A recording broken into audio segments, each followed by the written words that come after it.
हिंदी में यूपीएससी की तैयारी से संबंधित प्रोग्राम्स को देखने के लिए सब्सक्राइब करें स्टडी IQ-IAS हिंदी। आप सभी का पुनः स्वागत है स्टडी IQ-IAS के हिंदी ऑनलाइन प्लेटफॉर्म पर। मेरा नाम है अभिषेक कुमार।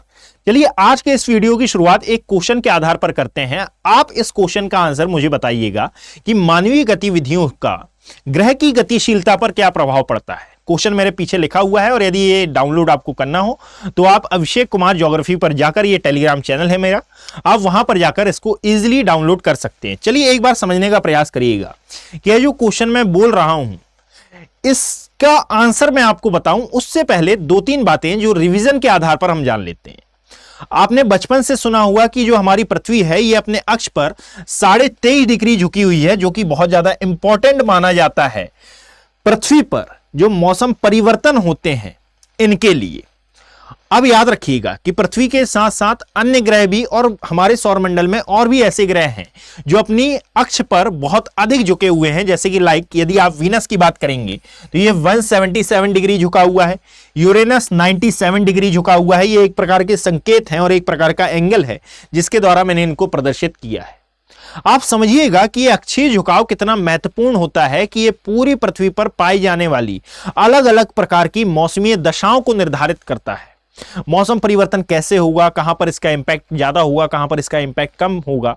जैसे कि भारत जिसकी जलवायु कही जाती है उष्णकटिबंधीय जलवायु, क्योंकि भारत के मध्य से होकर गुजरती है कर्क रेखा, यानी कि मोर और लेस यदि कहा जाए तो यह अक्षीय झुकाव काफी महत्वपूर्ण है। और साथ ही साथ यह अक्षीय झुकाव पृथ्वी की गतिशीलता के साथ जब सामंजस्य बिठा लेता है तो यह और भी ज्यादा महत्वपूर्ण हो जाता है। और यदि कहा जाए तो अक्षीय झुकाव और पृथ्वी की गतिशीलता ही मौसम परिवर्तन के लिए बहुत महत्वपूर्ण कारक माने जाते हैं। परंतु वर्तमान में यदि आप अध्ययन करेंगे तो सबसे ज्यादा जलवायु परिवर्तन का इफेक्ट कहा जाता है कि ध्रुव जलवायु परिवर्तन बेसिकली हो ही क्यों रहा है। इसके बारे में कहा जाता है कि ध्रुवीय क्षेत्रों पर मौजूद बर्फ पिघल रही है और ये जो समुद्र का स्तर है ये कंटिन्यूअसली बढ़ रहा है। और समुद्र का स्तर कंटिन्यूअसली बढ़ने के कारण, ध्रुवीय क्षेत्रों पर जमा बर्फ पिघलने के कारण आपको जलवायु परिवर्तन में मानवीय क्रियाओं का एक महत्वपूर्ण रोल देखने के लिए मिलेगा। बट एक बार क्वेश्चन को ध्यान से समझ लीजिए कि जलवायु परिवर्तन पर मानवीय गतिशीलता के प्रभाव को नहीं दर्शाना है, आपको पृथ्वी की गतिशीलता पर मानवीय गतिविधियों का क्या प्रभाव हो रहा है इसके बारे में डिस्कशन करना है। अब आपको लग रहा होगा कि भाई एक्चुअल में ये समझाना क्या चाहते हैं। जरा देखिएगा कि यही वो एक्टिविटी है जिसमें मौसम परिवर्तन और साथ में दिन और रात की प्रोसेस होती है। अब ये जो एक्टिविटी आपने देखी कि भाई हमारी पृथ्वी 23.5 डिग्री झुकी हुई है अपने अक्ष पर, और यदि मैं बोलता हूं कि भाई वर्तमान में जो ह्यूमन एक्टिविटीज हम करते हैं, यानी कि पीने योग्य पानी की यदि आप उत्तर भारत वाले क्षेत्र में देखें तो कंटिन्यूअसली कमी हो रही है। और इस कमी की पूर्ति हम करते हैं भूमिगत जल को पंपिंग के द्वारा प्राप्त करके और फिर इसको अपने दैनिक कार्यों में यूज करके। अर्थात जो भूमिगत जल है इसको हमने पंपिंग कर निकाला और फिर इसको हमने अपने XYZ कार्यों में लिया। और यह प्रोसेस ना जाने हम कितने लंबे समय अंतराल से करते आ रहे हैं। और ये जो प्रोसेस घटित हो रही है या फिर ये जो प्रोसेस हम कर रहे हैं, ये जो एक्टिविटी हम कर रहे हैं, इस एक्टिविटी का कितना अधिक नेगेटिव इंपैक्ट पड़ सकता है, आप इस बात को ऐसे आंक लीजिए कि पिछले 2 दशकों में ये जो पृथ्वी का अक्ष था ये अपने स्थान से, यानी कि जो पूर्व में इसकी स्थिति थी वहां से 31.5 इंचेस शिफ्ट हो गया है, यानी कि पूरे के पूरे 18 सेंटीमीटर ये शिफ्ट हुआ है। वो भी किस डायरेक्शन की ओर?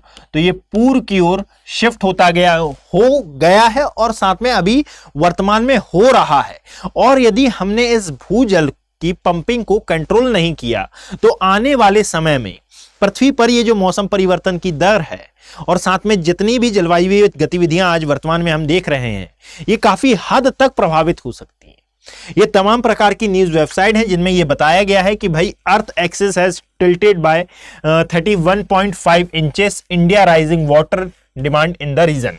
यानी कि अब यहां पर इंडिया का नाम स्पेसिफिक तौर पर लिया गया है। इसका मेन कारण यह है कि भाई भारत का एक ऐसा एरिया, यानी कि जिसको आप नॉर्थ वेस्ट इंडिया के नाम से जानते हैं, जिसमें राजस्थान है ना, थोड़ा सा राजस्थान वाला भाग, दिल्ली वाला पोर्शन, पंजाब वाला एरिया और साथ में हरियाणा वाला भाग है ना, ये तमाम प्रकार के क्षेत्र आते हैं। पंजाब कहां? तो दक्षिणी पंजाब की मैं बात कर रहा हूं जहां पर मरुस्थलीकरण की समस्या आपको देखने के लिए मिलेगी। ये तमाम एरिया ऐसे हैं जहां पर आप बोरवेल के द्वारा सिंचाई करते हैं, बोरवेल के द्वारा आप जल की पूर्ति करते हैं। और यही मेन कारण बताया जा रहा है इस शिफ्टिंग का। अब जरा समझिएगा कि किस प्रकार से ये शिफ्ट होते हैं, क्योंकि भूमिगत जल हम निकाल तो लेते हैं। भूमिगत जल क्या होता है, तो इसके लिए भी आप समझिएगा। मैं बार बार बोल रहा हूं कि यदि आपको ये पीडीएफ चाहिए हो तो आप geography bye Abhishek Kumar Telegram channel पर जाकर इसको डाउनलोड कर सकते हैं। यहां पर 2 दशकों की बात की गई है और ये जो 2 दशक के आंकड़े हैं ये 1993 से लेकर 2010 तक के आंकड़े हैं और बताया गया है कि लगभग 2150 गीगा टन इन वर्षों में हमने जल निकाला है। और इनके आधार पर हमने यह अंदाजा लगाया है कि प्रति वर्ष लगभग 4.36 सेंटीमीटर यह शिफ्ट होता गया है, यानी कि जो पृथ्वी की धुरी है यह शिफ्ट होती गई है और यह टोटल शिफ्ट हुई है 31.5 इंचेस। और साथ ही साथ जो समुद्र का स्तर है यह भी बढ़ा है ना। और इसको समुद्र के स्तर बढ़ने में इसकी क्या भूमिका है, तो लगभग 0.24 इंचेस की वृद्धि इसने की है अकेले। ये जो भूजल की हम पंपिंग कर रहे हैं किस प्रकार से, तो भाई ऐसा तो नहीं होता है ना कि यदि आपने भूमिगत जल को निकाला, बोरवेल के द्वारा आपने सिंचाई की, तो उस जल का आपने कुछ इस प्रकार से निपटान किया कि ये नदियों में ना जाने पाए, ये नालों में ना जाने पाए, ये सागर से किसी प्रकार से मिल ना पाए। ऐसा मानव चाहकर भी नहीं कर सकता। यानी कि भूमिगत जल यदि आपने निकाला है तो या तो यह पुनः भूमिगत हो जाएगा या फिर यह नदी नालों के माध्यम से समुद्र पर जाएगा या फिर समुद्र में विलीन हो जाएगा। और यदि यही भूमिगत जल जिसको आपने पृथ्वी के गर्भ से निकालकर समुद्र में बहा दिया है और यह प्रोसेस कंटिन्यूअसली चल रही है और हमारे पूरी अर्थ इतनी बड़ी है और उन तमाम क्षेत्रों में जहां पर भी जल की कमी है, फ्रेश वाटर की कमी है, वे सभी इसी पर डिपेंडेंट हैं।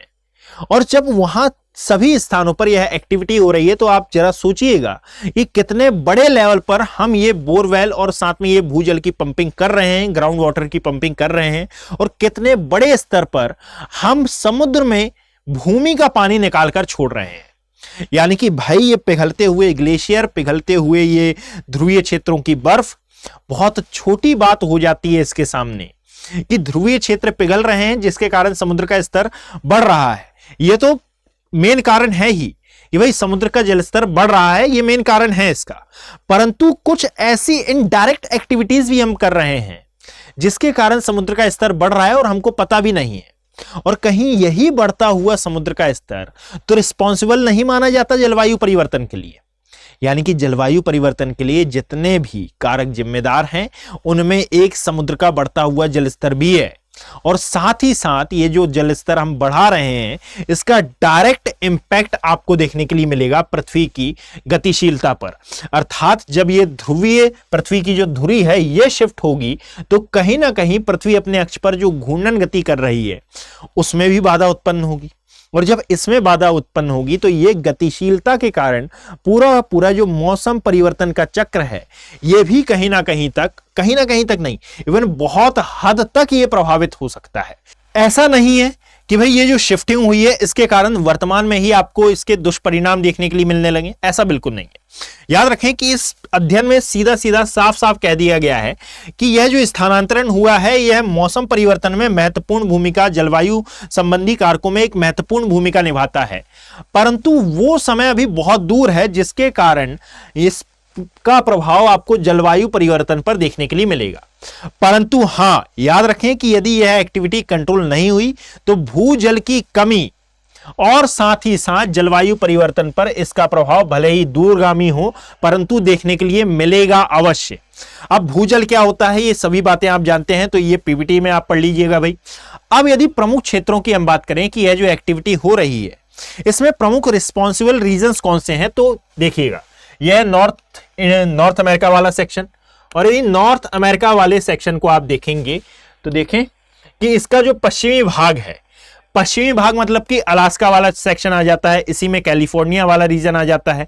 कैलिफोर्निया के साथ साथ आप कैस्केड, सियरा नेवादा वाला क्षेत्र देखेंगे, है ना। यदि आपने मैप पढ़ा होगा तो ये आपको इजीली समझ में आ जाएगा कि ये अलास्का वाला रीजन है ना। नीचे आएंगे तो कोलंबिया का पठार वाला सेक्शन मिलेगा और इवन ये है हमारा कैलिफोर्निया वाला क्षेत्र। और कैलिफोर्निया क्षेत्र गर्म जलवायु के लिए जाना जाता है और साथ में यह जाना जाता है निम्नतम जल स्तर के लिए या फिर निम्नतम पेयजल की उपलब्धता के लिए। और इसीलिए ये तमाम क्षेत्र, आप चाहे वो पश्चिमी उत्तर अमेरिका वाला भाग हो या फिर चाहे वो उत्तर पश्चिमी भारत वाला भाग हो, उन तमाम रीजन्स में आपको क्या देखने के लिए मिलेगा?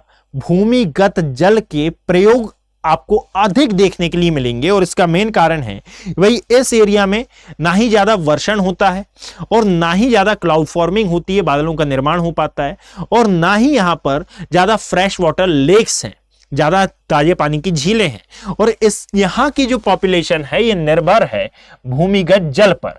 अब ये कोई तर्क ऐसा नहीं है कि भाई आप भूमिगत जल का प्रयोग यहां पर ना करें। कारण यह है कि भूमिगत जल का यदि प्रयोग नहीं होंगे तो फ्रेश वाटर यहां पर है नहीं, वर्षण यहां पर ज्यादा हो नहीं रहा है, तो हम किस पर निर्भर होंगे? तो अदर क्षेत्र जो कि जबरदस्ती में या फिर जो कि बिना तर्क के इस भूमिगत जल का बहुत अधिक उत्पादन कर रहे हैं, यानी कि अन्य राज्यों या फिर अन्य ऐसे देशों जहां पर फ्रेश वाटर की कमी है उनकी होड़ कर रहे हैं, तो उन पर यहां पर जोर दिया गया है कि भाई आप इसको कंट्रोल करें। और ये पूरा डिस्कशन याद रखिएगा आपके यूपीएससी पॉइंट ऑफ व्यू के हिसाब से काफी इंपॉर्टेंट था। अब आपके लिए छोटी सी इंफॉर्मेशन, यदि आप यूपीएससी एस्पिरेंट हैं और आपका टारगेट 2025 या फिर 2026 में यूपीएससी के एग्जाम को ना केवल देना बल्कि क्वालिफाई कर एक सिविल सर्वेंट बनने का है, तो आप स्टडी IQ के इन P2I लॉन्ग टर्म और साथ ही साथ P2I फाउंडेशन बैच से जुड़ सकते हैं। ये मॉर्निंग बैच हैं, तमाम हिंदी माध्यम के छात्रों के लिए ये बैचेस अवेलेबल हैं। इनमें कक्षाएं 30 नवंबर से प्रारंभ हो रही हैं और याद रखें मॉर्निंग बैचेस हैं। ये ठंड का समय है, माना जाता है कि ठंड का समय काफी मेहनत करने वाले अभ्यर्थियों का समय होता है, यानी कि ये वो सीजन है जिसमें आप तमाम प्रकार की अपनी एक्टिविटीज कर सकते हैं। आप अपने स्वास्थ्य के साथ साथ अपने फ्यूचर पर भी कॉन्सेंट्रेट यहां पर करें तो बहुत बेहतरीन होगा। और इस कोड से या फिर इन बैचेस से जुड़ने के लिए आपको AKB लाइव कोड का यूज करना है। AKB लाइव कोड का यूज करने पर आपको मैक्सिमम डिस्काउंट भी प्राप्त होगा, मेरी मेंटरशिप भी आपको प्रोवाइड होगी और साथ ही साथ फ्री मेंटरशिप प्रोग्राम भी आपको अवेलेबल कराया जाएगा। धन्यवाद। हिंदी में यूपीएससी की तैयारी से संबंधित प्रोग्राम्स को देखने के लिए सब्सक्राइब करें स्टडी IQ IAS हिंदी।